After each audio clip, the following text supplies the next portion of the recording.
గం గణపతే నమః. మాఘపురాణము 19వ అధ్యాయము 19వ రోజు కథ. Welcome back to Anu devotional voice. నేను మీ అను. మాసములన్నింటిలోనూ మాఘమాసము అత్యంత పుణ్యదాయకమైనది. మాఘమాసంలో నదీ స్నానము విశేష పుణ్య ఫలితాన్ని ఇస్తుంది. నది లేని చోట ఏ నీటి తావందైనను స్నానమాచరించి శ్రీ మహావిష్ణువును భక్తి శ్రద్ధలతో పూజించనచో తాము చేసిన ఘోర పాపములన్నీ హరించుకుపోవును. మాఘ పురాణమును వినుట, మాఘమాస వ్రతమును ఆచరించుట, విష్ణు పూజలు, సంకీర్తనలు, భజనలు, దాన ధర్మాలు ఉన్నగనవి చేసినచో ఆ శ్రీహరి సర్వదా మనలను కాపాడుటయే కాక విష్ణులోక ప్రాప్తిని కలుగచేయను. కావున అందరూ మాఘమాస వ్రతమును ఆచరించుట సర్వశ్రేయస్కరము. మాఘమాసంలో శ్రీహరిని సేవించినచో ఇష్టకామ్యార్థ సిద్ధి కలుగుతుంది. అష్టైశ్వర్యాలు, భోగ భాగ్యములు సిద్ధించును. ఈ మాఘమాస వ్రతమును ఆచరించడం వలన భక్తులు శ్రీహరి కృపకు పాత్రులవుతారు అని చెప్పడంలో ఎలాంటి సందేహము లేదు. పూర్వము అనంతుడు అనే ఒక బ్రాహ్మణుడు యమునా తీరమందలి ఒక అగ్రహారంలో నివసిస్తూ ఉండేవాడు. అతనికి అతని పూర్వీకుల నుంచి ఆస్తి అధికంగా సంక్రమించింది. ఆ ఆస్తి వలన అతడు అహంకారిగాను, మొండితనం, మూర్ఖత్వం గలవాడిగాను తయారయ్యాడు. విద్య అంతంత మాత్రంగానే అబ్బింది. నిత్యము ఇంటి నుండి డబ్బులు తీసుకుని దుష్టులతోనూ దుర్మార్గులతోనూ తిరుగుతూ జులాయిగా తయారయ్యాడు. చెడు అలవాట్లకు లోనయ్యాడు.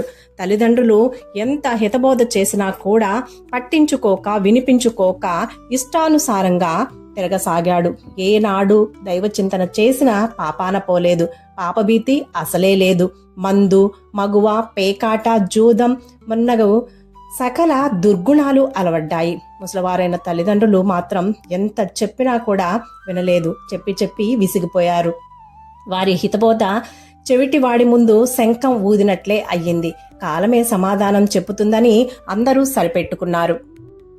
ఇలా ఉండగా కొంతకాలానికి అతనికి జ్ఞానోపదేశం అవ్వడం మొదలయ్యింది. దుర్గుణముల వల్ల రోగాల బారిన పడ్డాడు. స్నేహితులు సాయం చేయకపోవడంతో వారి పట్ల విసిగిపోయాడు. ఏనాడు దాన ధర్మాలు చేయలేదు. దైవ చింతన అసలే లేదు.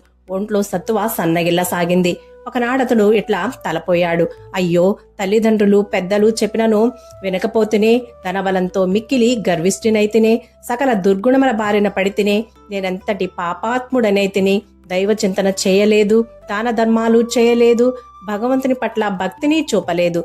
నాకిక మోక్షం ఎక్కడిది? పుణ్యకార్యములు ఒక్కటైనను చేయలేదు సరికదా. ఈ మాఘమాసం అత్యంత పుణ్యదాయకమైనదని, నదీ స్నానం చేయమని తల్లిదండ్రులు చెప్పినను వినలేదు. నాకింకా నిష్కృతి లేదు. రేపటి నుంచైనా సరే నదీ స్నానం ఆచరించి దాన ధర్మాలు చేసి శ్రీ మహావిష్ణువుకు పూజలు, భజనలు, సంకీర్తనలు చేయాలి. మాఘమాస వ్రతాన్ని ఆచరించాలి. లేనిచో నాకు నికృష్ట చావు తప్పదు అనుకుంటూ నిద్రాదేవి వెడిలోకి జారుకున్నాడు. ఆనాటి రాత్రి కొందరు దొంగలు అతని ఇంటిలో చొరబడి సర్వం దోచుకుపోతూ ఉండగా ఆ అలికిడికి మెలకువ వచ్చి దొంగలు దొంగలు అంటూ అరుస్తూ వారి వెంట పడ్డాడు. అలా తనుముతూ నది వంతెనపై వారితో పెనుగులాడుతూ దొంగతో సహా నదిలోనికి పడ్డాడు.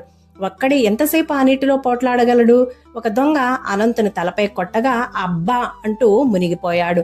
అదును దొరికింది కదా అని చెప్పేసి దొంగలు ధనంతో పారిపోయారు. అది మాఘమాసం అవటం, నదిలో పడిన అనంతుడు నీట మునగడం వలన అతనికి నదీ స్నాన ఫలితం దక్కింది. అతని పాపములన్నీ పటాపంచలైనాయి. మాఘమాస ఫలితాన్ని పూర్తిగా అనుభవించి పుణ్యాత్ముడైనాడు. విష్ణు దూతలు అతనికి వైకుంఠ ప్రాప్తిని కలిగించారు. నేట మునిగిన దొంగకు కూడా మోక్ష ప్రాప్తి సిద్ధించింది. చూసితరా, మాఘమాసమందలి నదీ స్నానం వల్ల ఎంతటి ఫలితమున్నదో. మాఘ పురాణము 19వ అధ్యాయము సమాప్తము. సర్వేజనా సుఖినో భవంతు. శుభం. Thank you for watching. Please like, share, comment on my video. Please subscribe my channel.